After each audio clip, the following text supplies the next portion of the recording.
তার যেদিন ঘুম ভাঙবে, ঘুম ভাঙার পরে উনি দেখবেন যে পুরো বাংলাদেশ ধ্বংস হয়ে গেছে। বন্ধুরা আমার, বাংলাদেশের এই ধ্বংসের কারিগর ডক্টর ইউনূস, আমরা তাকে আর ক্ষমতায় দেখতে চাই না। বন্ধুরা আমার,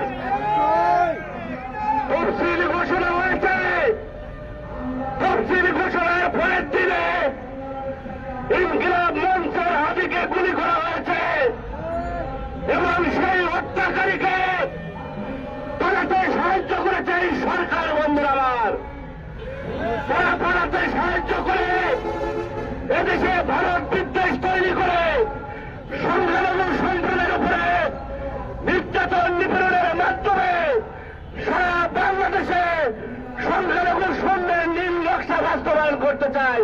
বন্ধুরা আমার, আজকে এই মানববন্ধন থেকে বলতে চাই, ডক্টর মোহাম্মদ ইউনূস, আপনি যে স্বপ্ন দেখেছেন বাংলাদেশের সনাতনী সম্প্রদায় ঐক্যবদ্ধভাবে আপনার সেই ঘুরে দেখা স্বপ্ন বাস্তবায়ন হতে দেবে না। বন্ধুরা আমার, এদেশের সূর্য সন্তানেরা বাস্তবতা সূর্য সেন থেকে শুরু করে প্রীতিলতা ওয়াদ্দারের রক্ত আমাদের বহমান।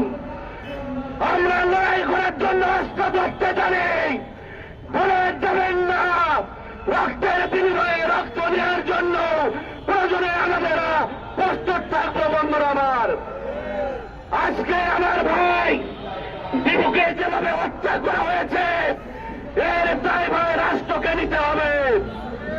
আজকে শেখ হাসিনার আমলে হত্যাকাণ্ডের যদি মামলা শেখ হাসিনার বিরুদ্ধে হয়, আজকে এই রাষ্ট্রে দিবুকে জ্বলন্ত হত্যার জন্য আপনার বিরুদ্ধে একদিন মামলা হবে। বন্ধুরা আমার, সেই মামলায় আপনাকে বিচারের কাজ করায় দাঁড় করাবে এই বাংলাদেশের সনাতনী সম্প্রদায়।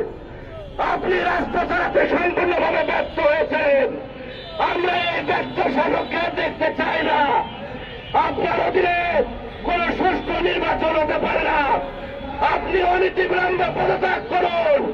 আপনি পদত্যাগ করার সাথে সাথে সারা বাংলাদেশের প্রতিটি ঘরে ঘরে মিষ্টি বিতরণ আরম্ভ হবে। বন্ধুরা আমার,